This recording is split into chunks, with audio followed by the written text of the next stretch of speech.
जो culminating point है श्रमिकों का, उस राज्य से भी परमिशन लेना पड़ेगा। आप उदाहरणार्थ अगर श्रमिक महाराष्ट्र से निकल करके बंगाल जाना चाहते हैं तो महाराष्ट्र की सरकार की भी परमिशन की आवश्यकता पड़ेगी वहां से ट्रेन निकलने के लिए, और बंगाल के सरकार की भी परमिशन की आवश्यकता पड़ेगी वहां ट्रेन को रिसीव करने के लिए।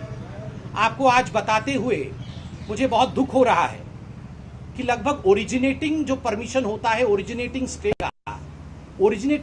स्टेट्स तो परमिशन दे रहे हैं, किंतु रिसीव करने वाले स्टेट्स, बहुत ऐसे स्टेट्स हैं जिनका मैं उदाहरण दूंगा, अभी संख्या के साथ दूंगा, वो परमिशन नहीं दे रहे हैं और वो राजनीति भी कर रहे हैं। कौन से ऐसे राज्य हैं जिन्होंने कितने कितने संख्या में ये परमिशन दिया है श्रमिकों के ट्रेन को लाने के लिए, मैं इसका आंकड़ा रख रहा हूं। उत्तर प्रदेश बधाई का पात्र है। योगी सरकार ने उत्तर प्रदेश में 487 ट्रेन्स को परमिशन दिया है उत्तर प्रदेश में प्रवेश करने के लिए।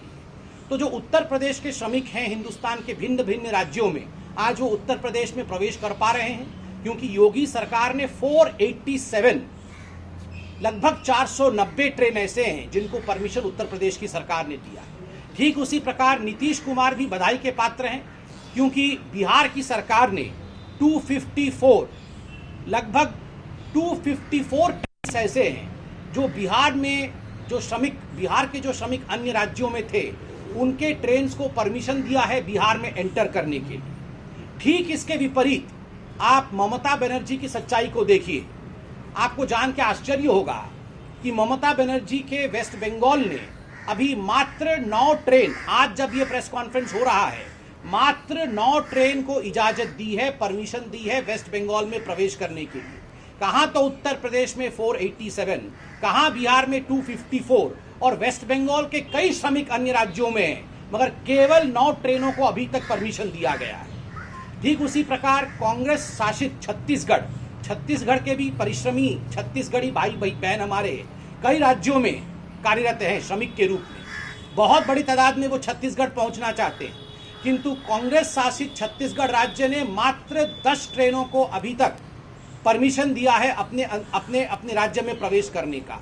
तो छत्तीसगढ़ के लोग अन्य जगह पे बहुत परेशान हो रहे हैं।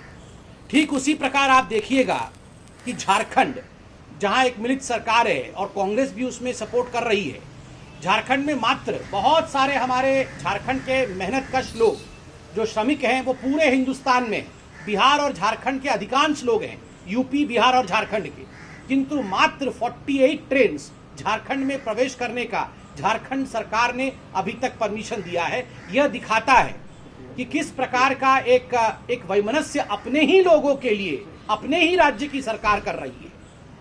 मैं आज सवाल पूछना चाहता हूं भाजपा की तरफ से, आदरणीय सोनिया जी और आदरणीय ममता बनर्जी, आप इस पूरे विषय को लेकर, आपके प्रवक्ता, आपके नेता प्रखरता के साथ राजनीति कर रहे हैं, इतने प्रेस कॉन्फ्रेंसेस, इतनी बाइट कर रहे हैं, किंतु परमिशन क्यों नहीं दे रहे हैं? आपकी जो राज्य सरकारें हैं वो अपने श्रमिकों को लाने की ट्रेन्स की, जो श्रमिक एक्सप्रेस ट्रेन है, उसकी परमिशन क्यों नहीं दे रहे? एमएचए द्वारा चिट्ठी लिखे जाने के बावजूद, पीयूष गोयल रेल मंत्री के फोन करने के बावजूद, वहां से चिट्ठी जाने के बावजूद, उसके बावजूद भी ममता सरकार एक तरह से इस पर कोई कार्यवाही नहीं कर रही और सोनिया जी भी इस पर कोई कार्यवाही नहीं कर रही। दुखद है कि जो तस्वीर आज हम सड़कों पर श्रमिकों की देख रहे हैं वो इसी का नतीजा है।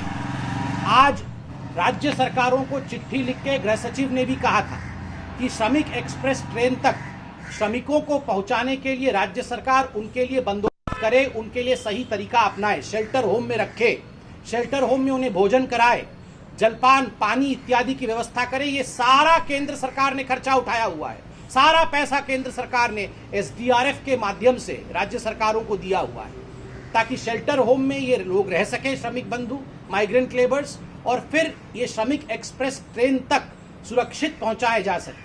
आज बेचारे श्रमिक पैदल चल रहे हैं, आज बेचारे श्रमिकों के पांव में छाले हैं। कौन इसके लिए जिम्मेदार है?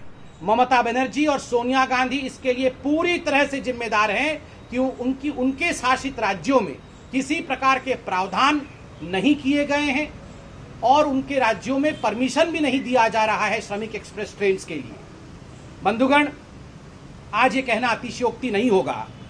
It will not be, I would say, wrong to say today that these states, certain states like West Bengal and some Congress-ruled states, disowned their own migrant laborers. आज कुछ राज्यों ने अपने ही माइग्रेंट लेबर्स को, अपने श्रमिकों को एक तरह से पराया कर दिया है, उनसे हाथ खींच लिया है. आपको जान के आश्चर्य होगा कि जहां तक टीएमसी है वह इसमें भी एक कम्युनल एंगल देख रही है श्रमिकों को लाने में. अजमेर दरगाह से ट्रेन करके वहां से श्रमिकों को ले आती है. जो बंगाल के लोग अजमेर दरगाह में फंसे थे वहां से तत्कालीन परमिशन देके ट्रेन करके अजमेर दरगाह से लोगों को ले आती है. किंतु बाकी जो बंगाल के लोग अन्य जगहों में फंसे हुए हैं वहां से एक भी ट्रेन नहीं चलती है. और सबसे बड़ा उदाहरण है कि बंगाल के सर्वाधिक श्रमिक किसी राज्य में पूरे हिंदुस्तान में है तो वो महाराष्ट्र में.